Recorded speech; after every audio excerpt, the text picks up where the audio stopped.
Salut à toutes et à tous, ravi de vous retrouver sur le plateau de Gym Tonic. On n'arrête pas les Aiglons sensationnels à Lens. Les hommes de Didier Digard veulent conclure leur semaine en beauté à Marseille. Nous allons revenir en long et en large sur la très belle série du gym en compagnie de nos experts de la rédaction du service des sports de Nice Matin. Vincent Melikini, salut Vincent. Salut à tous. William Imbercé, salut Will. Salut Mika, salut à tous. Philippe Camps, le Big Boss, salut Philippe. Salut. Notre invité est lui aussi un expert de l'OGC Nice. Il en a porté les couleurs, il en a été directeur sportif. Roger Ricor est de retour sur le plateau de Gymto. Salut Roger. Bonjour à tous. Merci d'être avec nous. Au sommaire également de cette émission, nous ferons le bilan du mercato d'hiver des Rouges et Noirs. Nous ferons un focus sur Jordan Lotomba, métamorphosé depuis 4 matchs. Et en fin d'émission, souviens-toi, hommage à Charlie Loubet qui nous a hélas quitté cette semaine. Mais avant cela, on démarre ce Gym Tonic avec l'exploit. N'ayons pas peur des mots des Niçois à Lens. Vincent, tu étais à Bollaert.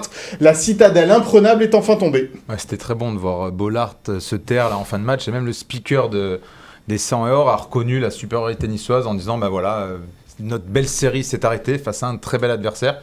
Et ce qui m'a surtout plu, c'est que tu parles d'exploit, certes, c'en est un, mais j'ai pas senti non plus d'effusion de joie de la part des Niçois, comme si c'était normal d'avoir gagné à Bollaert. Et c'est vrai que quand on regarde leurs prestations, c'est mérité tout simplement. Ils ont plus d'occasions. C'est un match hyper bien maîtrisé, un schéma tactique qui a mis un peu la pagaille dans l'esprit de Francaise et une victoire somme toute logique. Donc c'est quand même assez... très positif de se dire que tu as battu cette équipe de Lens qui avait remporté ses 10 derniers matchs à domicile à la loyale.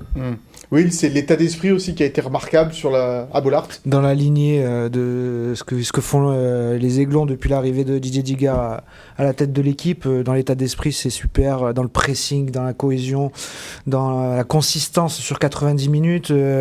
Puis il faut rappeler quand même qu'il y a 2 coups durs, perte de Boudaoui et Todibo en cours de match, c'est remplacé par Rosario et Viti qui se mettent au diapason. Franchement, il y a une belle émulation et cet effectif fait plaisir à voir. Ça fait vraiment 4 matchs où on se régale devant les matchs du gym. Justement, Roger, on reprend du plaisir à avoir joué l'OGC Nice. C'est un peu ça, c'est ce que tu partages toi aussi ? Oui, sur l'état d'esprit, tout à fait. Depuis 4 matchs, on sent quelque chose de nouveau. Mais c'est surtout le dernier match qui est constructif parce qu'ils sont allés chercher cette victoire.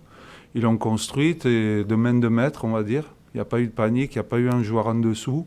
Et ça, c'est très encourageant parce que c'est quand même à Lens, quoi. Ouais, c'est quand même à Lens face à une équipe qui était peut-être un peu moins performante, mais le match quand même, Nice a fait le match qu'il fallait, Philippe, là-bas. Oui, moi j'avais vu le match de Lens face aux Parisiens et je les avais trouvés vraiment exceptionnels. Ils étaient un ton en dessous, Lens, par rapport à ce que j'avais vu, mais bon, ça remet en rien en question la victoire des Niçois, une victoire qui je pense qu'elle est marquante, celle-là. Parce que le match de Lille, il n'a pas été complètement abouti. Reims, c'était match nul. Montpellier, on était dans un autre... C'était journée porte ouverte. Dans un autre monde. Là, c'est vrai que je suis d'accord avec Vincent quand il parle de... C'est la victoire clé, peut-être. Ouais, une victoire fondatrice, peut-être, pour les Aiglons. On va écouter la réaction, justement, de Didier Digard, l'entraîneur de l'OGC Nice, devant la caméra d'OGC Nice TV.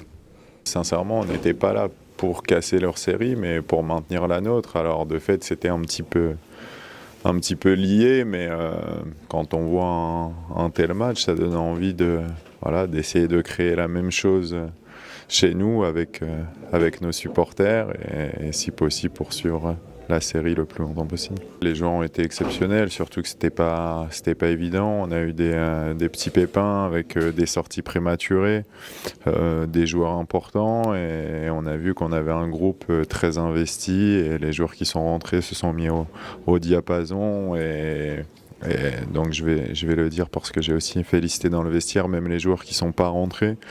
Ils ont eu sur le banc un état d'esprit irréprochable et à la fin du match tout le monde était heureux, donc ça montre la détermination du groupe. Voilà, la détermination des joueurs de l'OGC Nice, que ce soit sur le terrain ou sur le banc, c'est ça, c'est tout un groupe maintenant, Vincent, qui réagit en fait. Là on voit que même Schmeichel il refait des arrêts, et quels arrêts, il prend pratiquement plus beaucoup il prend pas de but en ce moment. Une défense Dante Todibo, on se répète, mais qui est quand même à un niveau assez exceptionnel en ce moment. Et il y a plein de joueurs qui ne sont plus les mêmes. Lotomba, on l'a jamais vu aussi fort sous le maillot de l'OGC Nice. Ramsey qui refait des matchs pleins de la première à la 90e minute. Rosario qui est pas censé jouer autant, qui entre avec un état d'esprit assez exceptionnel. Diop qui fait son meilleur match, peut-être sous le maillot niçois au meilleur moment. Laborde qui touche pas uniquement les poteaux. Il y a quand même beaucoup de signaux positifs en ce moment et c'est pour ça que Nice est dans la course au top 5 encore, à 9 points de Rennes seulement. Et parmi les joueurs que tu n'as pas cités, justement, il y a 2 jeunes qui ont crevé l'écran sur les 2 derniers matchs, que ce soit contre Lille ou contre Lens. Alors, je vais te donner d'abord la parole face à Lille, c'est le jeune Badreddine Bouanani, que tu adores, hein, oui, tu nous en parles depuis le début de Gin Tonic ici. Lui et Antoine Mendy, c'est vrai que ce sont les 2 révélations de cette équipe niçoise depuis l'arrivée de Didier Digard. Ouais, c'est ça, c'est aussi les points positifs de l'intronisation de Didier Digard, c'est cette confiance qu'il accorde aux jeunes, la place qu'il leur donne en temps de jeu, et il a saisi cette chance. Badreddine a été très bon à chaque fois qu'il est entré. Sa première titularisation, il fait une deuxième passe D dans une très belle prestation, et là c'est le petit Mendy qui avait déjà été un peu utilisé et titularisé en Coupe de France, mais il avait eu beaucoup de difficultés jusque-là, il n'avait pas été bon en Coupe de France, en amical contre Tottenham ça avait été compliqué pour lui aussi, et là il fait un vrai match solide, les projections, le plan Digard a parfaitement fonctionné avec lui, il est tout près de marquer même, il fait passe D à la fin, franchement c'est top, et voilà, revoir un peu des jeunes à l'OGC Nice, ça fait plaisir. Ouais. Alors on va regarder les stats d'Antoine Mendy sur cette rencontre face à Lens. Effectivement, tu l'as dit, avec cette passe décisive, 86% de passes réussies, 46 ballons joués, c'est bien pour un latéral droit et gauche, parce qu'il a joué un peu aux 2 postes, des duels gagnés, 66% des duels gagnés. Roger, c'est ce que disait Will, c'est important de voir des jeunes qui tapent à la porte dans cette équipe, parce que c'est vrai, ça faisait longtemps qu'on n'en avait pas vu à ce niveau-là peut-être. Et puis, c'est au niveau du club, c'est important parce que ça délivre un message. On sait qu'on peut compter sur eux. Ça donne une émulation aux autres. Et puis, quand vous mettez 2 gamins comme ça qui sont au niveau, ça évite à la cellule de recrutement d'aller chercher des gens qui mettent des fois, par exemple, on parle de Lotomba, mais ça fait presque 2 ans qu'il est là, je crois, et il est à son niveau aujourd'hui. Mais de toute façon, il ne peut pas y avoir un grand club s'il n'y a pas 2-3 jeunes qui sont formés au club, c'est automatique. C'est vrai que la dynamique au niveau des jeunes, elle était assez catastrophique depuis 2-3 ans. Et là, ça redonne aussi énormément d'espoir au centre de formation avec tous ces gamins, même par rapport au travail effectué par Manu Pires, les formateurs qui travaillaient un petit peu malheureusement dans le désert depuis 2-3 ans, et bien là quand même ils sont eux aussi récompensés, et ça pour un club c'est une force, un supplément d'âme assez incroyable, et voilà, on parle beaucoup de Didier Digard, mais c'est aussi sa réussite, ça, Bouanani, Antoine Mendy, tu prêteras Réchillier pour laisser la place aussi à Bouanani, c'est un garçon sur lequel tu as misé l'été dernier 5-6 millions d'euros. Il y est, de Rachilier. Donc c'est là, peut-être, comme disait Roger, quand tu as des jeunes joueurs, vaut mieux s'appuyer sur eux. Et là, le prochain, ça va être le petit Reda Belayan qui va intégrer lui l'effectif professionnel et qu'on risque de voir prochainement. Voilà, il y a une vraie émulation. Les stats de Badreddine Bouanani, lui, c'était face à Lille également. Il n'est pas rentré, Will, face à Lens. C'est sur ses 3 premiers matchs, on va dire, joués pour Badreddine Bouanani avec 2 passes décisives. C'est déjà bien pour un jeune joueur, dribble réussi. Pourquoi il n'est pas rentré face à Lens? Tu comprends, toi, que Didier Digard l'ait pas fait rentrer dans ce match-là? Complètement. Dans la dynamique du match, c'était pas peut-être lui rendre service au gamin que de le faire rentrer en cours de match là. Et au-delà des 2 passes décisives, ce que j'ai aimé surtout, c'est la manière dont il a fait cette passe décisive contre Lille. Il aurait pu y aller tout seul, il aurait pu tenter sa chance. Lui aussi, il a envie de marquer son premier but en Ligue 1. Et le gamin, il a eu la lucidité, la clarté de voir la board et de lui donner un ballon pour offrir le but. Ça aussi, ça démontre une certaine intelligence. Et même si on aime bien que les attaquants soient égoïstes parce qu'ils veulent marquer des buts, lui, le gamin, il a fait preuve de lucidité là-dessus et c'est bien. Philippe, sur les jeunes joueurs de l'OGC Nice, évidemment, ça fait longtemps, on le disait, qu'on n'a pas sorti des bons jeunes joueurs dans cette équipe. Tu partages l'avis de Roger, c'est important cette émulation pour les jeunes, et même pour aller peut-être les chercher en pré-formation après derrière? Oui, c'est capital, parce que ça montre l'exemple. Donc voilà, on l'a vu avec ces 2 jeunes là qui ont eu leur chance. Et puis ça ouvre la porte. Roger est mieux placé que moi pour parler de ça, mais après d'aller chercher des jeunes, c'est toujours plus facile quand on leur fait confiance. Alors on parlait des jeunes joueurs, et celui qui a crevé l'écran aussi sur ces 4 derniers matchs, eh bien c'est Jordan Lotomba, l'international suisse, privé de Coupe du Monde. D'ailleurs, je parlais avec un journaliste suisse, ils n'ont pas compris pourquoi il n'était pas à la Coupe du Monde, Jordan Lotomba, parce qu'ils ont pris que 2 latéraux. Ah ouais. Il y avait que 2 latéraux. Si le sélectionneur a vu ces matchs oui, s'il avait vu ces matchs d'avant, oui. Je comprends mieux. Par contre, les matchs qu'il fait maintenant depuis 4 rencontres, on va d'ailleurs voir ses stats à Jordan Lotomba depuis 4 matchs. On va s'appuyer sur ça pour parler un petit peu de lui. 271 ballons touchés, 80% de passes réussies, une passe D pour lui aussi, 28 duels gagnés sur 51. C'est peut-être là où il faut qu'il s'améliore un petit peu, mais en tous les cas, en rigolant comme ça avec les copains, on disait Lotomba c'est cafou là depuis 4 matchs. Ah ouais, non, mais il est très bon, et en fait il fait les matchs qu'il faisait avec les Young Boys de Berne, et c'est pour ça que Nice avait misé sur lui, presque 6 millions d'euros. Ça pouvait pas être le joueur parfois catastrophique qu'on voyait, qui prenait pas ses responsabilités. Ils l'ont pris, et la cellule de recrutement, ce qu'ils appréciaient chez Lotomba, c'était sa capacité à se projeter vers l'avant, de déborder, de centrer. Là, on revoit un joueur tonique sur son côté. Et c'est ça ses qualités. Et aussi solide défensivement, un latéral moderne. Peut-être qu'on lui a enfin parlé, quoi. C'est ça aussi, ouais. Je sais pas, j'ai l'impression qu'on lui a demandé ce qu'on attendait de lui, quoi. On lui a dit ce qu'on attendait de lui. Voilà, ça, et puis peut-être qu'on le pousse un peu quand, vu qu'il joue sur le côté et qu'il est près du coach, peut-être qu'il entend de temps en temps quelques phrases bien senties, donc... Moi, j'ai l'impression que il a changé aussi. Il a dû se faire cadrer. Je dis pas recadrer, mais tout juste cadrer, quoi. Est-ce que les blessures récurrentes d'Attal voilà. J'allais en parler. C'est ça. C'est aussi, ça lui donne. On le sent libéré. Voilà. Alors dans ce geste-là, il faut profiter. Il faut profiter de la blessure d'un joueur qui est considéré comme titulaire. Si Attal joue, Lotomba, il a moins de chances de jouer. Et là, j'ai l'impression qu'il se dit je tente le coup à fond, il est libéré. C'est pas toujours facile, c'est pas comme ça, mais peut-être aujourd'hui aussi, il est bien intégré dans le club, il est mieux intégré dans la ville, il sent mieux les choses, et puis il a un peu plus d'expérience, quoi. Et puis sur les deux côtés. Voilà, c'est ce que j'allais te dire, oui, à droite comme à gauche, il est bon. Ouais, il est bon, et à gauche, j'aime beaucoup, et c'est une bonne solution pour remplacer un peu Melvin Barr qui a pas mal de difficultés.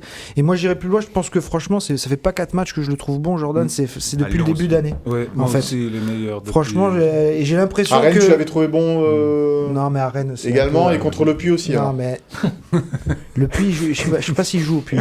Il joue au Puy ? Je sais pas. Je suis pas sûr. pas. C'est le petit Mandy qui joue au Puy. Et à Rennes, ça avait été l'un des faut moins être pires. précis dans ce que tu dis, s'il te plaît.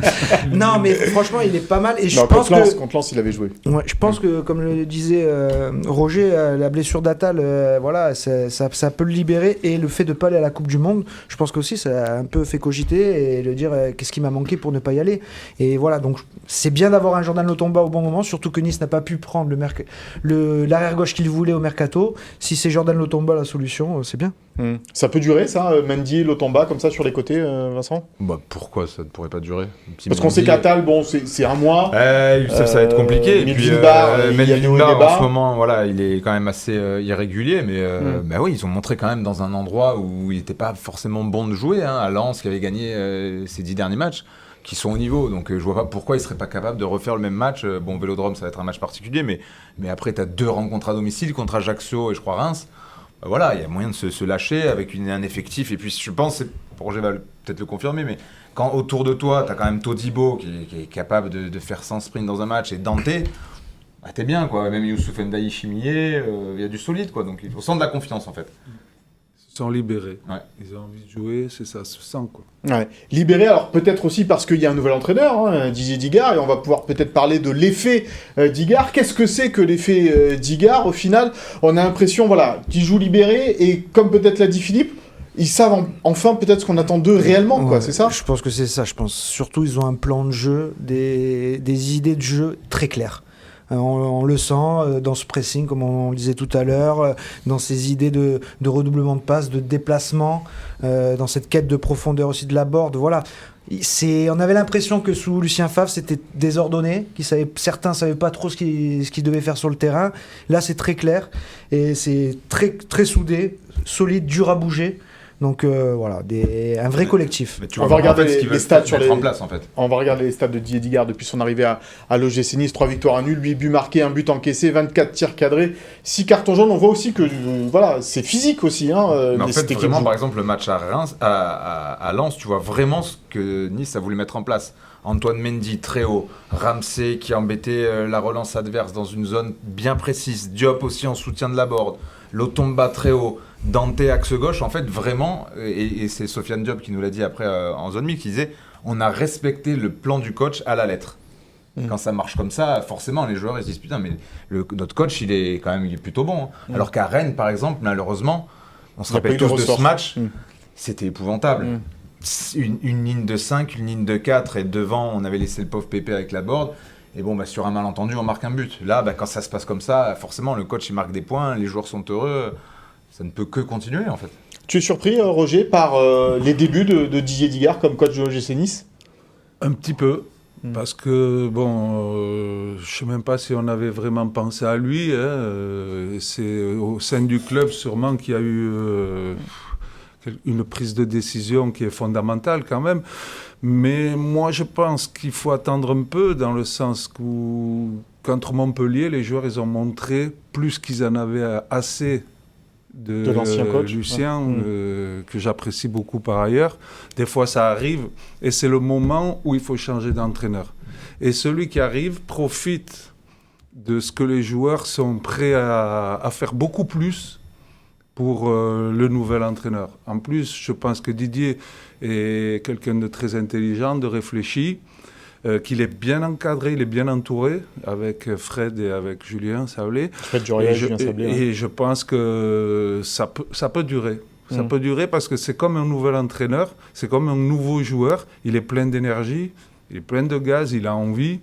Et c'est à lui à prouver maintenant aussi ce qu'il est capable de faire, et je suis sûr qu'il peut aller très haut. Philippe, quand on dit ça peut durer, on a eu ce débat déjà sur le plateau de Gym Tonic, faut-il continuer avec Didier Digard même l'année prochaine, même la saison prochaine? Toi, au vu de ce qu'il montre aujourd'hui, est-ce que tu penses qu'il a les capacités pour être, pas seulement l'OGC Nice, mais un bon entraîneur, un grand entraîneur de Ligue 1? C'est sûr que 4 matchs, c'est pas beaucoup. Mais si on s'appuie sur ces 4 matchs-là, il n'y a aucune raison d'aller chercher un coach, quoi. Je sais pas, moi je suis assez bluffé par ce qu'il est en train de faire. Il va à Lens, jusque-là, on lisait que des papiers sur Franck Hez, qui passait pour un génie du football. Ce qu'il est sûrement. Ce qu'il est sûrement, oui, mais en fait, tactiquement, non seulement il a été au niveau de son vis-à-vis, mais en plus, il l'a battu. Donc, moi, je trouve que sur ces 4 matchs-là, il fait plus qu'un sans faute, quoi. Moi, je suis assez séduit par ce qu'il est en train de mettre en place. Donc, franchement, je verrai les dirigeants niçois essayer de trouver quelqu'un là. Maintenant, je comprendrais pas. Ouais. C'est exactement ça. Et puis, dans sa communication, Will aussi, c'est un sans faute pour le moment. Sans faute. Une com très maîtrisée, des conférences de presse intéressantes. Il dit les choses, il parle football. Ça change. Ça change parce que, Favre nous avait habitués à parler un peu football, mais là, il parlait de plus rien. Et donc, voilà, Digard, il a changé. Et puis, même dans la com avec ses joueurs, il a une poigne.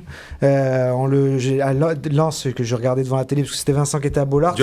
Exactement. On en a parlé dans Diop qui est hors jeu à un moment donné. Exactement. Et tu entends Digard qui lui dit t'as pas le droit, qui lui hurle dessus t'as pas le droit. Et Diop il tourne la tête, il regarde Digard et il a pas fait. Et d'ailleurs, je l'ai branché en zone mixte. Je lui ai dit là, tu te rappelles cette action que oui, il est hors jeu, c'est un scandale qu'il soit hors jeu à ce moment-là. Non, mais franchement, le coach il a tout à fait raison. Mais après, on passe vite fait sur l'action d'après. Mais c'est une action qui est assez, qui symbolise parfaitement un peu le management direct de Didier Digard. Et avec moi, ces jeunes. j'ai l'impression qu'on le voit même avec Schmeichel. Parce que Schmeichel, il est meilleur en ce moment, mais je trouve que même dans le comportement, il fait moins mollasson. Il a peut-être besoin, Kasper Schmeichel, déjà, d'être il a un peu un gros entouré, avantage, d'être c'est un peu... Mais je sais pas, mais Il a l'avantage de parler anglais, ce qui est hyper important dans le foot d'aujourd'hui. Il a un groupe. Puis ils ont quasiment le même âge. Et puis je pense mais que tu le vois, et puis avec Schmeichel, il fonctionne différemment peut-être qu'avec un Diop ou un Lotomba. Après le match, ils se check, ok mec, t'as fait le boulot, j'attends Il y a du ça respect, de toi, quoi. Ouais. merci. Oui, Ils voilà. n'ont pas besoin, je pense qu'un Kasper Schmeichel, champion avec Leicester, on n'a pas besoin de lui faire trop d'histoire en fait. En fait, comme l'a dit Roger, je pense qu'il a une intelligence en fait aussi de situation. Et il sait très bien parler de telle ou telle façon à tel ou tel caractère. Et tu parlais de ce qui s'est passé avec Sofiane Diop, et Melvin Barr nous disait aussi cette semaine en conférence de presse qu'à la mi-temps contre Lille, Didier Digard avait su trouver les mots pour le remobiliser. Et c'est vrai qu'en seconde mi-temps, on avait vu un autre Melvin Barr. Donc ça veut dire que Roger, peut-être, on attend d'un entraîneur qui soit bon tacticien, mais qui soit aussi peut-être un bon meneur d'hommes. Et tu as connu ça avec Fred Antonetti, par exemple, aussi. Hein. Bien sûr, mais Fred, il avait déjà un petit passé, un gros passé même. Ce que fait Didier aujourd'hui, c'est comme un jeune joueur qui rentre, il veut saisir sa chance et il donne tout ce qu'il a, il a beaucoup d'énergie. Je pense qu'il a une grosse qualité aussi, c'est qu'il élargit, il est humble. Il parle des remplaçants, ça a l'air anodin, mais il amène tout le monde derrière lui. Et ça, c'est très important. En plus, il n'a pas de pression. On vient de le mettre là. Ouais. On ne sait pas trop. Donc, il va faire ses 17 matchs. Je ne sais pas combien il reste. Mais on peut avoir une belle surprise. Ouais. Une connaissance parfaite de l'environnement niçois, Digard. Ça fait 13 ans qu'il habite ici. Donc, il sait aussi très bien ce que les supporters veulent entendre par moment. Sa petite pique lors du dossier Mofi. Il a retro-pédalé un petit peu derrière. Parce qu'il a dit que finalement...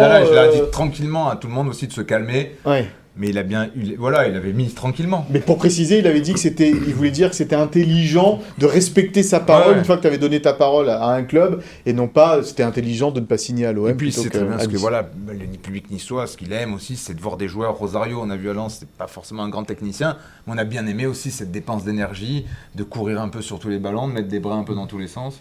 On aime ça. Je pense que ça va un peu plus loin que ça, parce que le public niçois, il a adoré Delors. Aujourd'hui, je pense que s'il voit Delors, il crache dessus. Il est versatile, le public niçois, tu veux dire? Non, il n'est pas versatile, mais il est comme beaucoup de public, mais il a envie de voir son équipe jouer. Et on ne voyait pas trop ça cette année. Depuis quelques matchs, Lille, on peut ne pas gagner. Lens, ils tirent sur la barre, ça peut faire un 1, mais on sent qu'il y a quelque chose qui... On va au stade avec plaisir. Ça joue au football. Ça joue au football. Du coup, mon cher Vincent, c'est l'indiscret de la semaine. Après tout ce qu'on vient de dire, tous les éloges que l'on a dit sur Didier Digard, ça n'échappe pas, évidemment, à d'autres clubs de Ligue 1 ou d'ailleurs. Ouais, mais il y avait d'ailleurs déjà pas mal de clubs qui, dès l'été dernier, alors qu'il n'était que coach de la N3, s'étaient penchés sur sa situation, et notamment un certain Mathieu Bonnemer, qui le connaît très bien, qui est directeur sportif du Havre, et qui avait pensé à lui pour l'intégrer soit à la formation, soit peut-être un peu plus haut. Pour l'instant, le problème, c'est que Didier Digard n'a toujours pas le BEPF, ce qui est aujourd'hui une obligation pour prétendre entraîner en Ligue 2 ou en Ligue 1, parce que sinon l'OGC Nice doit payer une amende, ou l'autre club dans lequel il sera doit payer une amende de quand même 25 000 € par match. Aujourd'hui, c'est pas le cas parce qu'il y a une période de carence. Donc, par rapport à tout ce qu'il réalise avec l'OGC Nice, même si ce n'est que 4 matchs, il y a forcément des clubs, et des très bons clubs de Ligue 1, même de Ligue 2, qui vont s'intéresser à lui. Et en plus, il va bénéficier de cette hype un peu aujourd'hui sur les coachs jeunes de Ligue 1. Il y a Will Steele, il y a Régis Lebris, et il y a Didier Digard, il y a également Mathieu Lecornet qui est à Strasbourg. Bon. Lucas Elsner au Havre. Lucas Elsner également au Havre. Donc, je pense que tout ça... entre dans l'esprit des dirigeants, et Roger a été directeur sportif. Peut-être qu'aujourd'hui... C'est ce que j'allais dire aussi, je pense que Florent il n'est pas en train de dormir. Florent Ghisolfi. Je pense qu'il a déjà compris que peut-être il fallait avancer les pions. Mais bon, voilà. Non, mais puis surtout, aujourd'hui, avec cette nouvelle génération, est-ce qu'il ne faut pas des coachs aussi connectés ? Alors, c'est pas forcément être jeune, avoir l'âge de Didier Digard, mais Didier Deschamps, par exemple, ne cesse de le répéter. J'ai pas l'impression qu'aujourd'hui ce soit un grand tacticien. Mais il a un fils de l'âge des joueurs maintenant. Il ne cesse de répéter ça. C'est Et ça aujourd'hui, qu'il fait, son bien sûr. groupe, à Deschamps, il est connecté avec eux. Du coup, si on comprend bien, Will, bon, il suscite des convoitises. Si l'OGC Nice choisit un nouveau coach la saison prochaine, ça va être compliqué de garder Didier Digard dans le giron niçois. Ben oui, parce que je pense que Didier Digard, si ça se passe bien jusqu'au bout, ben il aura envie de continuer. Il n'aura pas envie de redescendre en N3 ou de redevenir même adjoint. C'est pas sûr qu'en plus ce soit un N3. Ouais, en Oui. plus ça peut être plus bas encore. Mais voilà, donc je pense que lui aussi, il a son expérience professionnelle à construire. Si sa première expérience sur un banc finit très bien, je vois pas pourquoi il persisterait à rester à l'OGC Nice et à reprendre un rôle inférieur. Donc voilà, ça sera chacun trouvera ses intérêts ou pas à la fin de la saison. Il y a plein de clubs qui vont chercher. Hein. Angers, si ça descend, Strasbourg, et des beaux clubs. Ouais. Attention, parce que je pense que Nice a peut-être intérêt à le prolonger ou à le garder, mais à mon avis, lui aussi, il a peut-être intérêt à continuer avec l'OGC Nice. Parce qu'il est dans son environnement. Il est dans son environnement, il a le groupe qui le suit, il n'est pas obligé de retrouver la même chose ailleurs dans 3 mois. Non, là, les planètes sont alignées. Je crois qu'il va falloir se taper dans la main, peut-être un peu plus, un peu le chéquier. mais ça va le faire. Ouais. Bon.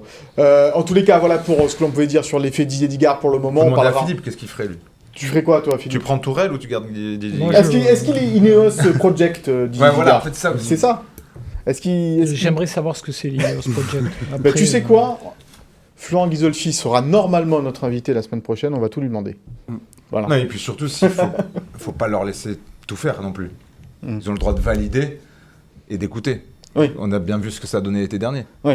Il faut laisser ceux qui savent, c'est ça, gérer le club. Mais On s'est justement, compris. tu m'amènes au bilan du mercato d'hiver de l'OGC Nice. On avait fait le bilan du mercato d'été déjà et on avait vu qu'il n'était pas terrible. Là, on va faire le bilan du mercato d'hiver en regardant bien le tableau des départs et des arrivées de l'OGC Nice pendant ce petit mois de janvier avec évidemment plus de départs que d'arrivées. 2 arrivées seulement, celle de Youssouf Ndiaye pour 11 millions d'euros en provenance d'Istanbul Başakşehir et de Terem Moffi, 30 millions d'euros. On l'a dit, bonus compris, plus gros transfert de l'histoire de l'OGC Nice. Les départs, Lemina 11 millions, Luka Dacunia, Schneiderlin, Andy Delors, prêt obligatoire avec option d'achat obligatoire à 6 millions, Beck Sorensen qu'on n'a jamais vu jouer et Rare Sigue en prêt au Maccabi Tel Aviv. Will, je vais te donner la parole. Comment tu juges ce bilan du mercato d'hiver niçois?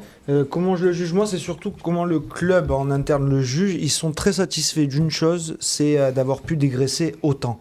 Ils espéraient le faire, mais ils pensaient que ça allait être beaucoup plus dur que ça.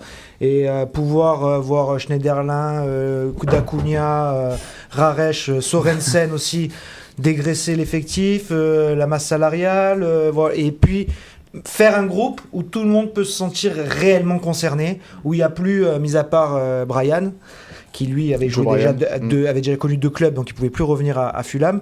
Voilà, il n'y a que ce joueur-là qui sait qu'il normalement il devrait pas beaucoup jouer, mais tous les autres peuvent s'attendre à avoir du temps de jeu, et c'était ça l'objectif du club, avoir un réel groupe concerné. Ouais. Et au niveau des arrivées, c'est quand même, je trouve, 2 beaux profils qui arrivent, et c'est surtout les 2 profils prioritaires, que ce soit Moffi qui était la piste numéro 1 en attaque, ou Youssouf qui était la piste numéro 1 en défense centrale. On parlait du prix du transfert de Terem Moffi, évidemment, ça a fait beaucoup parler, c'est 30 millions d'euros, dont les bonus. Roger, on se souvient, nous tous, ici, de ton fameux, pas ton fameux, mais quand tu étais directeur sportif du club, Matt Moussilou à 4 millions d'euros, et ça avait été un échec monumental. Le poids du transfert, le poids d'un prix du transfert, c'est sur ça que je te posais la question. Est-ce que ça compte vraiment ? Moi, j'avais surtout été déçu pour Frédéric Antonetti, parce que en fait, Moussilou, on l'avait acheté 4 millions d'euros. On l'avait prêté de partout, on avait récupéré pratiquement le montant du transfert. On ne l'avait pas payé, donc les salaires non plus, mais on n'avait pas d'avant-centre. Donc le problème de l'entraîneur, c'est justement ça, c'est que quand vous vous trompez sur un joueur, ben c'est lui qui prend à la fin. Et que ce soit à 4 millions ou à 30. En fait. Exactement. Ouais, Exactement. c'est la même chose. Après, Sauf que c'est pas la même chose. Parce que c'est par rapport aux moyens, évidemment. Non, et puis quand vous avez un projet, par exemple d'Holberg, 20 millions d'Holberg. on se trompe de profil. Là, je pense que les deux joueurs, là, quand j'ai vu le Youssouf, c'est... Ouais. Bon, il se prend le genou de Todibo dans la tête. Youssouf, il a rien, et Todibo, il a plus de genoux. Et voilà. Donc c'est bien. C'est bien. C'est dire qu'il est ça vaut solide. 11 millions. Ça. Ouais, ça, Non, mais tu parles de Moussilou, mais il y a quand même quelques années après, il y a quand même Loïc Rémy à 8 millions d'euros et qui là Et ça, c'est une réussite. et une vraie réussite. Ah bah, bien sûr. Qui a Et- signé à Brest avec Eric Roy, Avec Eric passe Roy. d'Eric Roy qu'on salue, Ouais. qui ne peut plus Et venir lui aussi, ici. il réussit ses débuts, Eric Mais- Roy, avec Brest. Donc voilà, il faut quand même aussi parler de l'échec Moussilou, mais il y a quand même eu Loïc Rémy à l'époque. Il y en a eu d'autres, d'ailleurs, Mettre même, 8 hein. millions d'euros. Ah oui. Non, et puis, non, Il y a eu mettre des 8 millions Koné, il y a d'euros. eu des Koné, il y a eu Ouais. des Fanny, il y a eu Ouais. des Derson, il y a eu des Ospina, il y a Bien eu sûr. je vais pas me Bien sûr. justifier. Bien sûr, Il mais n'y a pas mon celui-là, il avait avocat, été il n'y a pas marquant. mon avocat, donc Ouais. je peux pas Il a parler. été marquant parce que c'était le plus gros à l'époque. Évidemment, Ouais, avec c'est lui, Moussilou, il a et marqué les 0 8 millions de Rémy aussi. Oui, du Ouais, coup, c'est après, énorme. derrière. Ouais. C'était- Sur un jeune qui avait joué, je crois, 10 matchs, qui avait été prêté à Lens par Lyon. Il n'avait jamais joué. Parce qu'on parle de Mofi, c'est pas un pari, Mofi. Hein.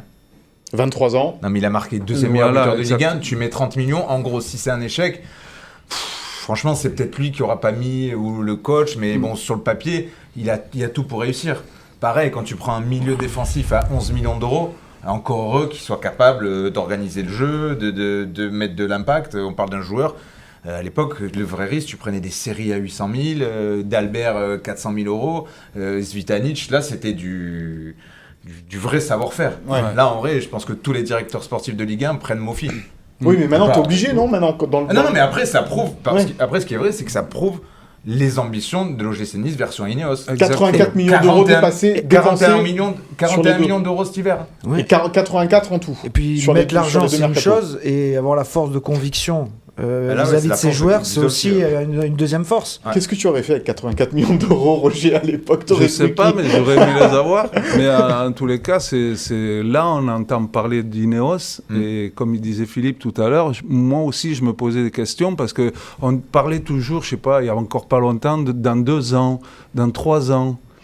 Mais c'est pas. On a raté 3 mois là cet été. On s'est retrouvé vite en difficulté. Ça va vite. Donc il est arrivé Florent, il a repris Ghisolfi, il a repris le volant. flambeau. Il fait de suite un mercato intelligent. Il prolonge chaque fois que vous prenez des bonnes décisions, vous les avez. Quand un centre de formation il produit maintenant, c'est que ça fait 3 ans qu'il travaille. Donc tout ça, c'est très important. Il y a juste un joueur qui a failli rejoindre l'OGC Nice, Vincent, c'est le petit joueur du Paris Saint-Germain, Garbi. Ça s'est pas fait dans l'imbroglio PSG, Ziyech, Chelsea, Et tout ce qui ça. est quoi. vachement confortable aussi pour un directeur sportif comme Florent Ghisolfi, c'est qu'il n'a jamais eu la pression du staff durant ce mercato. Qui n'a jamais souhaité faire ce joueur pour nous rassurer après la blessure de Pépé. Tout se passe pour l'instant dans la sérénité. Et Garbi, c'est une idée de la cellule de recrutement et de Florent Ghisolfi en fin de mercato parce que Pépé il est blessé pendant un mois. Mais au final, le staff il a bien dormi la veille de Lens. Hein. C'est pas parce qu'ils n'ont pas fait Garbi et qu'ils se disent que la saison elle va être très compliquée. Oui. Mais c'était une opportunité, comme on dit, un peu de marché. C'était un prêt sans option d'achat. Ça s'est pas fait pour des délais. Bon. Parce qu'il y avait aussi le jeune Datro Fofana que voulait l'OGC Nice aussi avec Chelsea. Voilà. Là aussi, ça a été compliqué. Ça n'a pas pu se faire parce qu'une histoire d'option d'achat. Lui C'est voulait ça, pas oui. Ouais, Ouais, d'après aussi. les informations de Vincent, c'était le joueur lui avait envie de venir, mais c'est Chelsea qui a bloqué parce qu'ils n'ont pas assez de joueurs pour pouvoir faire la saison. En fait. Ah, mais Ils sont un peu embêtés. C'est incroyable quand même. Chelsea qui a recruté à tour de C'est bras n'importe quoi. Ça, c'est cet du- été. Le petit jeune là, Datro Fofana va certainement pas jouer de la saison. Et ils ne veulent pas le prêter parce qu'ils ne veulent pas d'option d'achat. C'est bizarre quand même. C'est comme stratégie. Ah, puis ce confort-là, comme dit Vincent, c'est important, quoi. Moi, quand on avait Koné, Loris qui voulait partir, Fanny, Apam, on Tu fait- pouvais rien faire. Voilà, et j'avais Antonetti qui me dit non, ils partent pas. Et là, Ouais. il y avait des sommes en jeu qui dépassaient le sportif. Là, aujourd'hui, ils ferment la porte et Ouais. puis ils disent, comme Chelsea, ils veulent pas. Parce que Todibo, je pense que cet hiver, il a dû être attaqué, par exemple. Il a fermé la porte. Effectivement, par contre, il sera très attaqué aussi cet été. Et Philippe, c'est difficile de fermer la porte là. par rapport au mercato d'hiver, est-ce que tu trouves aujourd'hui que toi, l'effectif de l'OGC Nice est complet et à tous les postes, il y a ce qu'il faut aujourd'hui pour toi? Ou il manque peut-être ce petit arrière-gauche, comme le disait Will. Peut-être, oui. Ouais. Un petit arrière-gauche. Ouais. Parce que... Un grand Baratelli dans la cage et un petit arrière-gauche. C'est ce qui manque au gym. Oui, parce que tu dis ça, mais Kasper Schmeichel a failli partir. C'est pour ça que j'ai dit ça. Ouais. Il a failli partir au Bayern. Au Bayern de Munich, et ils font au final Sommer, que l'OGC Nice voulait faire l'été dernier. Mais j'ai l'impression que tous Déjà. les clubs regardent un peu ce que fait l'OGC Nice en recrutement pour C'est un peu s'inspirer. ça. Et d'ailleurs, c'était chez nos confrères de l'équipe, mais Lens a essayé de doubler l'OGC Nice sur Youssouf Ndiaye, Vincent. Ouais, Lens a dit que Florent Ghisolfi, avait prévu son coup en mettant Ndiaye de côté pour le récupérer à Nice. Là, ça devient un peu... Ouais. un Pas petit eu un peu- super accueil à Lens, hein, Florent Ghisolfi. Ouais. Ouais. Mais bon, je pense qu'il était bien content de son coup, lui aussi. D'ailleurs, bon, il y a Mais- une bonne rôle insultante, mais c'est peut-être pas le plus important. Il y a eu des incidents, hélas, pour les supporters. Ça, on peut en parler. par contre. Après, d'ailleurs, ce qui est marrant, c'est que... Non, c'est pas marrant, mais c'est vrai que le public lensois, reconnu de tous, est gentil lensois. Donc moi, j'avais de la famille qui est allée en parkage, et donc ils m'ont raconté ce qui s'est passé. Une voiture, en fait, avec des jeunes niçois dedans, attaquée par des très gentils lensois. Donc... ce gars-là, dans sa voiture, pris de panique, qui part un petit peu dans tous les sens. Et en fait, t'as 4 ou 5 gamins, voire une dizaine, qui a juste failli se faire renverser par les gens de Parce qu'il était sur le trottoir. Mais bon, la là, on voiture. n'en a pas trop... voilà, nous, on a fait état, on l'a relayé, mais c'est vrai qu'on n'en a pas trop parlé. Non, la presse nationale préfère faire des tonnes sur les champs Salah et ce genre de conneries. Parce qu'il que faut même le la dire, banderole- normalement, c'est vraiment une connerie. Là, franchement... Et même la banderole Il insultante aurait pu- pour Ghisolfi, c'est pas normal, quoi. Ouais, c'est pas normal, mais là, franchement, il aurait pu avoir vraiment un drame. Et en fait, on n'en parle pas parce qu'il n'y a pas eu de mort, il n'y a pas eu de blessés. Mais on attend quoi, en fait? Qu'il y ait un gamin de 10 ans qui se fasse renverser par une bagnole et qui meurt, et que là, vraiment, on va en parler. Ce qui est grave, c'est qu'en plus, c'est vraiment des supporters lambda, hein, parce qu'on parle beaucoup des ultras qui foutent le bordel, si, ça. Bon, bref. Là, il n'y a pas d'ultras, en fait. La populaire sud s'est pas déplacée à Lens. Donc, c'est des... C'est de la Paris-G. Mais donc ça c'était des jeunes, pourrait être quelqu'un qui va au match avec son fils et qui se retrouve attaqué par des pierres par les Lensois. Ça devient grave. Et puis je pense qu'aujourd'hui en plus il monte un peu une haine du Niçois tranquillement, et puis Il y a eu deux banderoles. Il y a eu la banderole contre Ghisolfi et la banderole contre Nice. Nice à Merda, Voilà. que dimanche Je vais on pas aura... dire. Bah il faut le dire, et dimanche on aura encore le reste, je pense, au Vélodrome. Mais voilà, je pense qu'en ce moment il y a une recrudescence de haine du Niçois qui est peu dangereuse. On fait des jaloux, Roger. On C'est fait, peut-être non, ça mais on fait surtout vous en faites un aujourd'hui, je crois, sur le football amateur, sur les parents, les Oui, éducateurs. oui. Moi, je suis sorti 3 heures après de Furiani en 1975. Et il y aura toujours ça. On n'empêchera jamais. Il y a une Nice-Cologne. On n'empêchera jamais ces affrontements. Moi, quand j'étais directeur sportif, je voyais André Bloch avant les matchs Nice-Marseille, Nice-Saint-Etienne au Ré. Il en menait par large. Oui, c'était compliqué. Il savait que ça allait être compliqué. Voilà donc ce qu'on pouvait dire sur ce match contre Lens et ce début de saison. On va, avant de parler du match contre l'Olympique de Marseille dimanche soir, gros match à venir évidemment pour l'OGC Nice qui va terminer cette semaine de 3 matchs. On va passer au retour. Tiens, c'est le retour du Zap Gym, les coulisses de l'OGC Nice devant les caméras d'OGC Nice TV.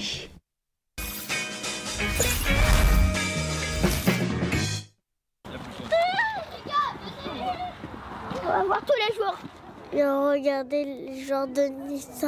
Et c'est un moment franchement super bien. On passe, on est près des joueurs, ça change du stade. Tac, tac, tac. Oui, oui, oui. C'est qui ton joueur préféré? Dante. Ah, donc tu l'as vu alors? Oui. Est-ce que tu as vu qu'il a changé de coupe de cheveux? Oui. Tu l'as reconnu quand même? Non, pas trop. Issa Nissa. Issa Nissa. Bonjour, bonjour. Bonjour, bonjour.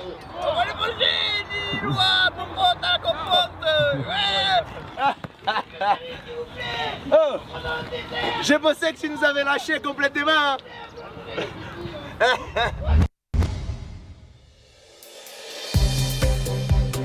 Ça va? Bien? Pas de son? Bien? Comment il va Mimoun? Ça va? Ça va toi aussi? T'es content de jouer avec moi? Ça va, va bien? Ça va bien? Et toi? Ça va, beau gosse? T'as marqué comme Montpellier, Tout le monde c'était bien. t'as vu? Ouais, j'ai vu. T'as bien aimé ma danse?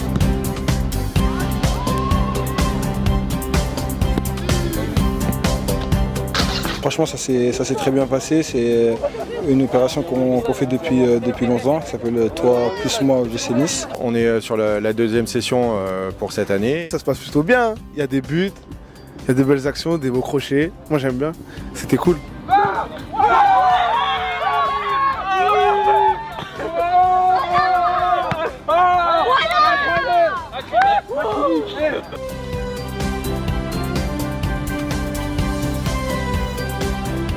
Ça, c'est pour vous.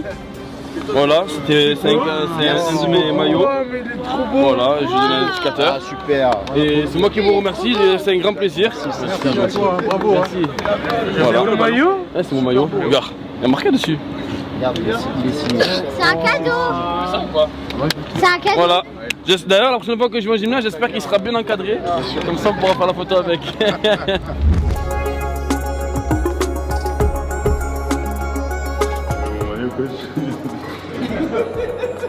Une ovation, mesdames, messieurs, pour Monsieur Pedro Asteri.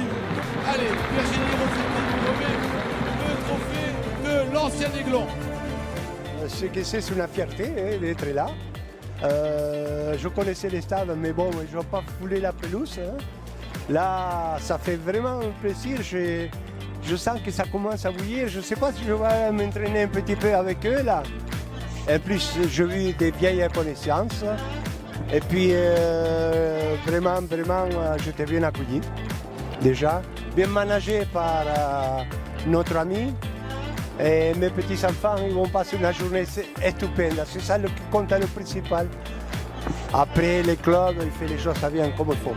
Donc, vraiment, c'est bien. Et je suis très content parce que Virginie, il mérite qu'on vienne pour pouvoir fêter ça, quoi. Donc c'est très bien, c'est très bien.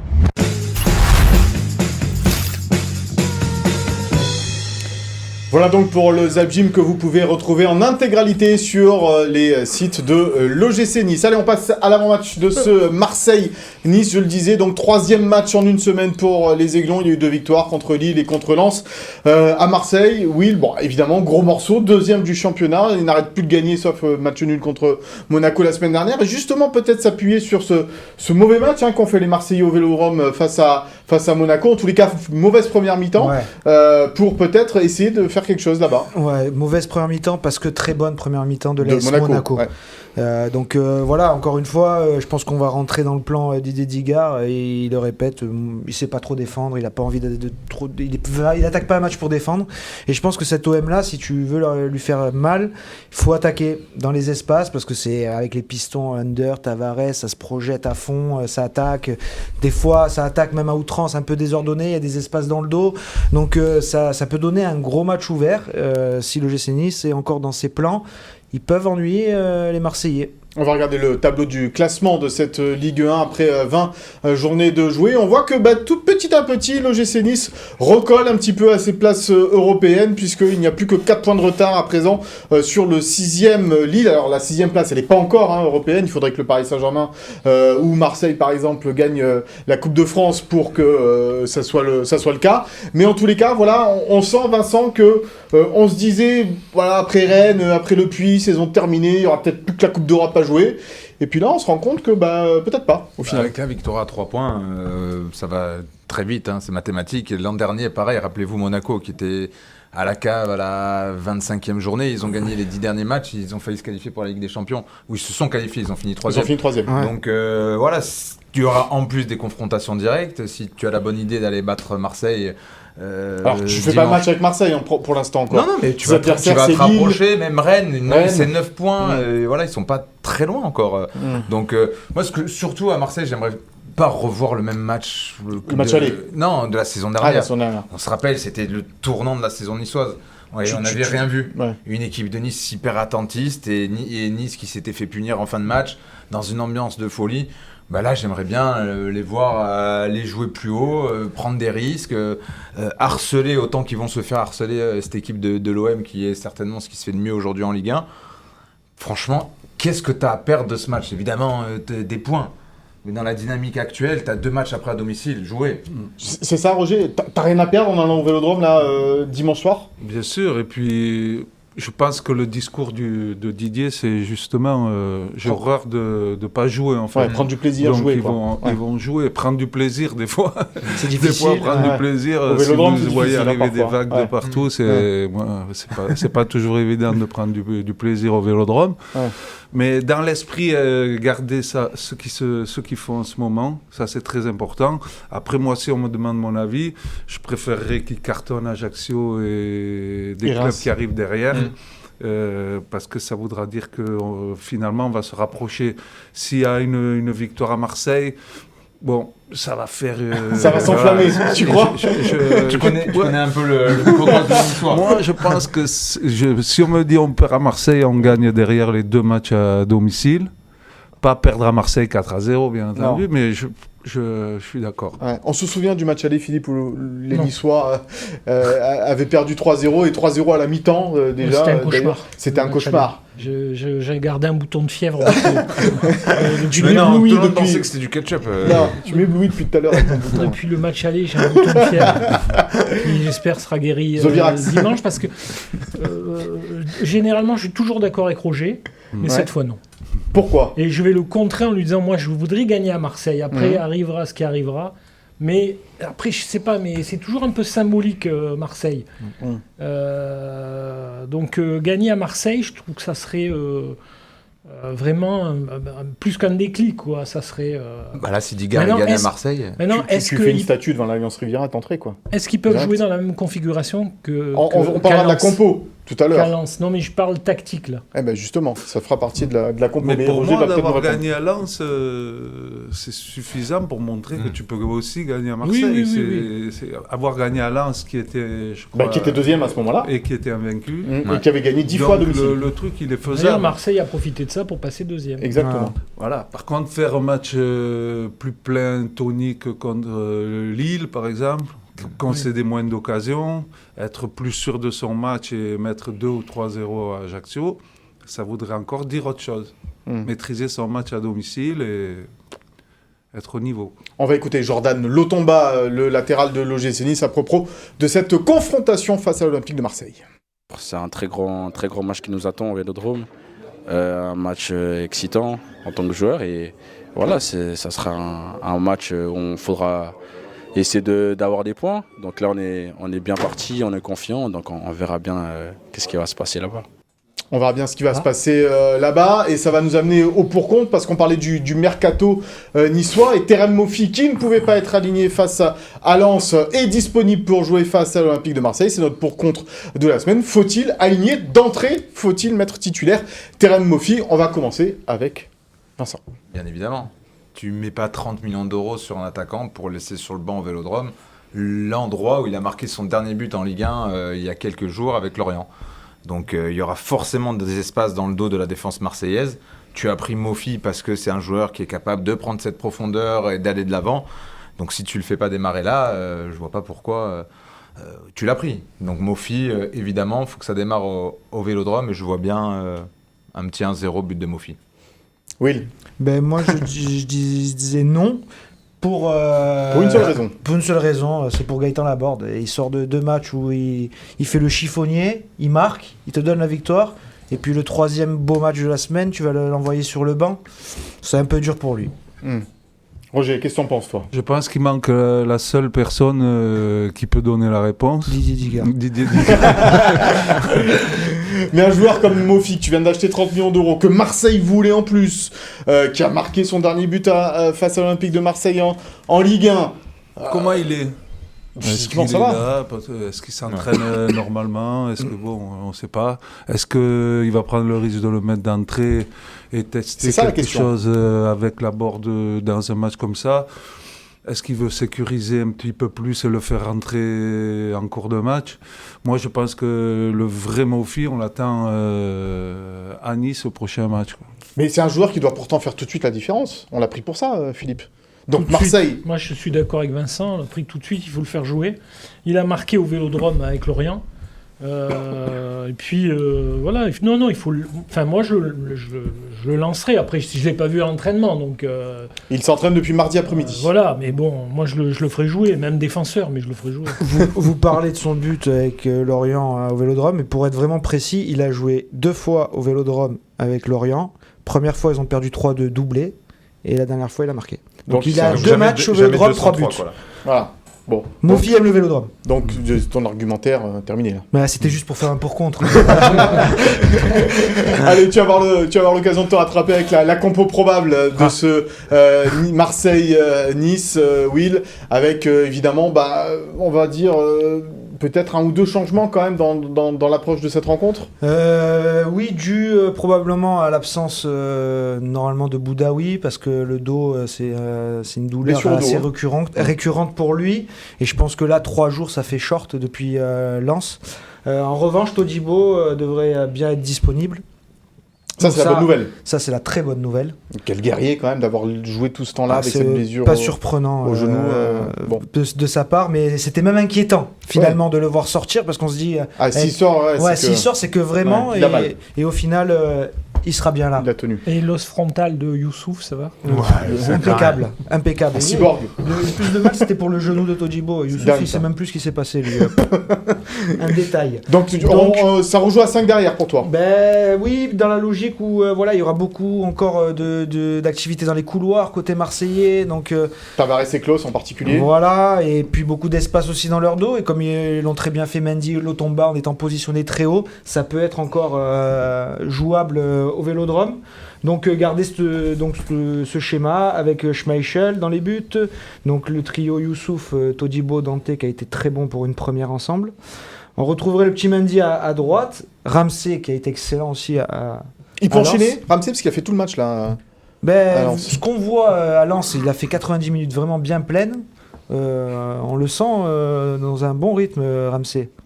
Donc oui. Rosario à la place de Boudaoui, puisqu'en sentinelle, c'est peut-être Rosario qui s'y prête le mieux. Et donc Thuram et Lotomba à gauche. Et devant, Diop en soutien de Mofi, cette fois. Parce que Laborde, mine de rien, quand même, ça ferait un 3e match en une semaine. Oui, mais alors moi, c'est la question que je vous pose, et Vincent, peut-être je la pose à toi. Mofi, Laborde, ils peuvent pas jouer ensemble? Oui, bien sûr qu'ils peuvent jouer ensemble. Et t'enlèves qui, Diop? Ouais. C'est ton choix. Non, enfin, c'est la question que je pose. Non, moi je pense qu'ils peuvent. Entre un joueur qui vient de marquer 2 buts et qui a rapporté 6 points, vraiment, ils sont... et Sofiane Diop, qui a certes été très bon à Lens.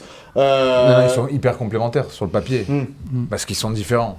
Laborde qui aime bien décrocher, après c'est pas non plus le plus grand technicien dans les remises, c'est pas toujours très précis, mais avec Mofi, lui qui va prendre la profondeur, ça dépend. En tout cas, ça t'offre une palette, une plus large palette. Tu peux jouer en 4-4-2, tu peux mettre même Diop en losange en soutien des deux de devant. Qu'est-ce qu'on pense, Roger? Diop ou Laborde avec Mofi? Pourquoi pas les 3 alors? Ouais. Si on veut attaquer, si on veut les mettre en difficulté, si vous passez à 4 derrière, et puis vous avez 3 joueurs qui ramonnent au milieu. Il faut venir faire les efforts défensifs aussi peut-être. Thuram sera là, il faut se les farcir quand même, et ils sont capables. Alors, est-ce qu'il va... Parce que pour moi, c'est un peu défensif quand même ça.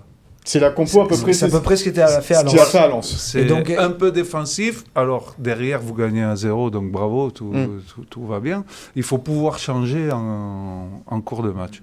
Et c'est pour ça que je dis que on peut partir prudent et faire un deuxième match, un deuxième mi-temps intéressant en fonction du score.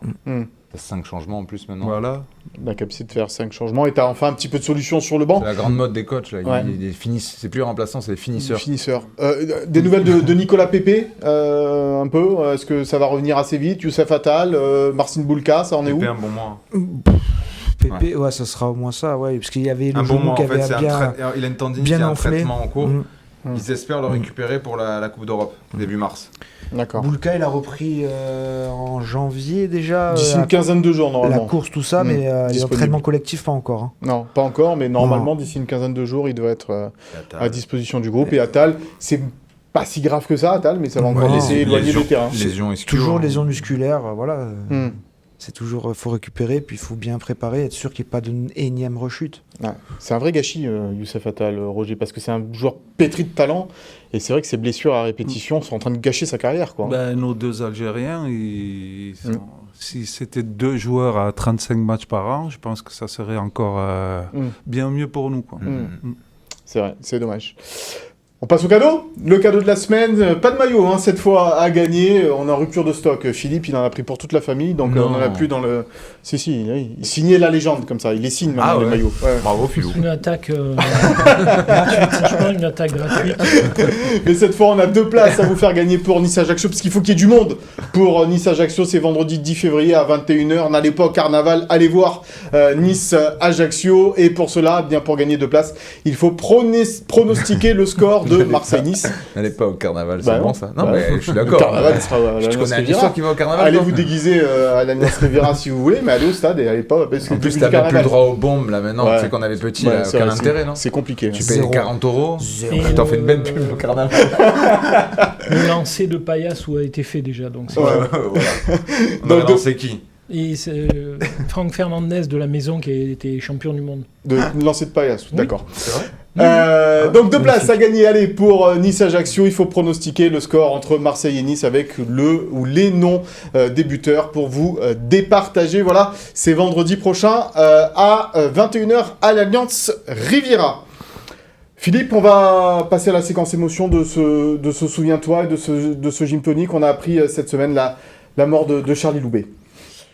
Oui, et c'était un choc, je l'avoue, parce que je l'ai raconté dans Nice Matin, on l'a appelé lundi pour l'inviter à l'émission. Il aurait pu être à ta place, Roger. Voilà, parce que comme Marseille, Nice, c'est 2 clubs où il a joué, on l'avait eu, il était un peu fatigué, et puis le lendemain on a appris hélas la triste nouvelle. Surtout que au-delà d'un immense joueur, Charlie Loubet c'était un mec délicieux, c'était quelqu'un avec qui passer un moment c'était super agréable. Il racontait sa vie, ses souvenirs sans jamais un souffle de prétention. C'est un gars qui se racontait avec une simplicité, c'était merveilleux.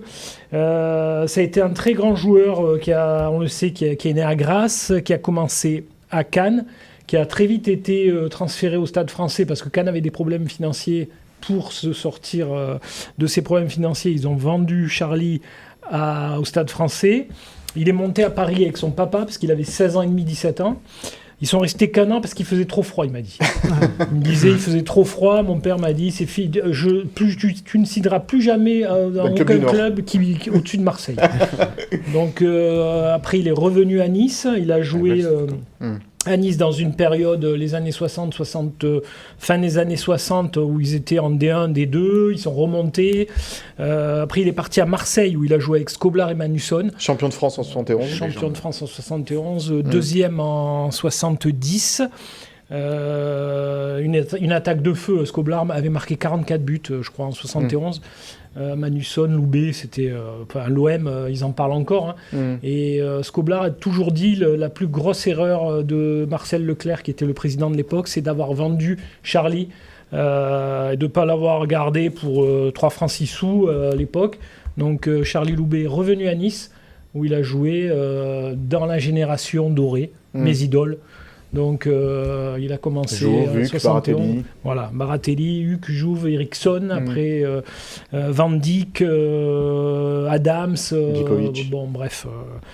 Non, il n'a pas joué Biekou. Il est parti avant. Juste avant. Il était tombé hélas sur un boucher lyonnais qui s'appelle Raymond Domenech, qui lui avait cassé la cheville. J'étais quand il avait cassé la cheville, je m'en souviens encore. J'étais à l'ancienne tribune et donc il a été opéré de la cheville et à Nice on le pensait fini pour le foot. Markovic qui avait remplacé Snella, qui n'était pas un grand amateur du jeu, c'était plus un rigoureux. Voulait le voir défendre. Bon, Charlie, c'était un attaquant à l'ancienne, un vrai ailier gauche. Donc ils ont dit, il est perdu pour le foot, on le vend. Il est parti à Cannes où il a joué 8 ans, quoi, pour un mec perdu pour le foot. C'est pas mal. Et Roger, il y a une véritable vague d'émotion dans toute la France pour Charlie Loubet. Tous les médias, évidemment, en ont parlé. Ancien international, on l'a vu tout à l'heure, une photo avec Zinedine Zidane, ça devait être lors de son jubilé peut-être. Ouais, il allait chercher Zidane pour l'amener à l'entraînement quand il était à Cannes parce qu'il était entraîneur. En plus, il a joué 36 fois en équipe de France, pas dans la meilleure période. Il m'a toujours dit, je suis tombé. En France, il y a eu Copa, après il y a eu Platini et Zidane. Moi, je tombe au milieu. C'est-à-dire où il n'y avait rien. Quand on ne se qualifiait pas pour les Coupes du Monde. Voilà, la mauvaise période de l'équipe de France. Et donc, on le disait, vraie vague d'émotion pour la mort de Charlie Loubet. D'abord, ça a été un grand joueur. Donc, c'est normal que des journaux nationaux en parlent. Mais quand on l'a approché, vous savez, il y a eu un moment où on parle de quelqu'un, vous êtes obligé d'être en admiration devant la simplicité de cette personne. Être aussi grand et être aussi simple, c'était lui, c'est magnifique. Quoi. Je ne sais pas si à Marseille ils vont faire quelque chose pour lui. Certainement. J'espère. Certainement. En tous les cas, il y aura quelque chose pour Nice Ajaccio, ça c'est sûr. Il a eu un papier de Mario Albano, je crois que c'est Mario qui a fait le papier dès le lendemain, dans la Provence, pour dire toute la trace qu'il avait laissée à l'OM. Il a quitté l'OM sous les applaudissements de 50 000 spectateurs qui scandaient Loubet marseillais. Mais bon, comme il était en froid avec le président Marcel Leclerc, il n'est pas resté. Il avait même raconté qu'une fois, à la mi-temps d'un Marseille-Reims à 0-0, Leclerc lui avait reproché son manque de combativité. Et là, il nous avait raconté, je lui avais jeté mes chaussures à crampons à la figure. Il est resté sur le terrain, il a marqué le but de la victoire. Et à la fin, Leclerc lui a dit, tu vois, ce but que tu as marqué, c'est grâce à moi, c'est parce que j'ai piqué ton orgueil, je t'ai fait réagir. David Beckham n'a rien inventé au final, parce qu'il avait aussi il connaissait peut-être Loubet. Il était plein d'anecdotes, Charlie. Il a joué dans les années 60 jusqu'à 60. En 75, il était encore à Nice et il racontait, il était très ami avec Dick Van Dyke. Et quand Nice avait joué Barcelone, au match retour, il était en chambre avec Dick Van Dyke, ils entendent taper à la porte à 20h, la veille du match, c'était Cruyff qui venait voir son ami Van Dyke parce qu'ils avaient joué à l'Ajax ensemble. Et là, Charlie a toujours raconté, il a dit, ils sont restés 2 heures à parler, j'ai rien compris parce qu'ils parlaient hollandais. Et Cruyff a fumé un paquet de cigarettes entier. Il dit quand il est parti, on se voyait même plus dans la chambre. Et le lendemain, Nice s'était qualifié en perdant 2-0 au Barça, mais s'était qualifié. C'était Loubet, c'était un personnage délicieux, merveilleux. Il va avoir, grâce à Virginie, le Rossetti à l'OGC Nice, qui est très sensible au passé de l'OGCN, et Dieu sait s'il faut l'être, va faire quelque chose de grand avant le match d'Ajaccio. Je pense à Marseille aussi. Et voilà, c'est vrai qu'on est touché par la disparition de Charlie Loubet. En tout cas, grâce à toi, il a eu un beau papier dans Nice Matin, un beau papier hommage. Très bel hommage. Non, mais c'est magnifique d'écouter. On le chante quand même assez à chaque émission quand il ressasse le passé. Non, mais là, c'est fantastique. Les anecdotes sont fantastiques. À chaque fois, un grand moment d'histoire pour les jeunes que nous sommes. On l'appelle pas la légende pour rien. Voilà, non, mais des fois, on charrie avec ça, mais là, ce que tu nous racontes, c'est... On boit tes paroles. Quand Roger sera à la retraite... Bientôt, vous ressasserez le passé, messieurs. C'est ça. On regardera encore à Gym Tonic dans 20 ans, là, depuis la... J'espère que dans 20 ans, Philo. Peut-être poursuivra Gym Tonic dans 20 ans. Ouais. À la pêche. Sûrement chez les dingos, chambre 14. Avec la camisole. Avec le maillot de Dominique Baratelli. En tous les cas, on a une pensée bien sûr pour la famille et les proches de Charlie Loubet. Les obsèques auront lieu lundi. Lundi à Grasse. À Grasse, évidemment. Et on a une pensée pour eux. Et Philippe, on a une pensée pour ton papa aussi qui nous regarde. Oui, une petite pensée pour mon papounet. Pour moustache. On embrasse. On embrasse.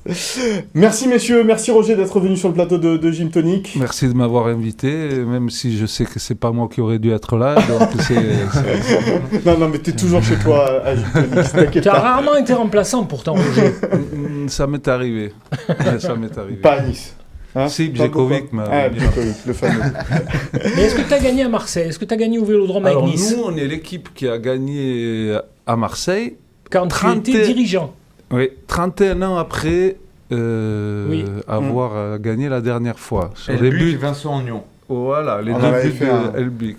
souviens-toi. À 17h, on avait joué là-bas, on avait gagné 2-0. 31 ans après. Eh ben, on souhaite le même score pour l'OGC Nice dimanche soir Carrément. au stade Vélodrome. Merci beaucoup de nous avoir suivis. Vous êtes toujours plus nombreux à nous suivre et on vous remercie. Merci à Philippe Bertini, Chloé Wargard et Sophie Doncé à la préparation et à la réalisation de cette émission. Bonne fin de semaine à tous et à la semaine prochaine. On espère, normalement, ça sera Florent Ghisolfi, notre invité, le directeur sportif de l'OGC Nice. Merci à tous. Bye bye.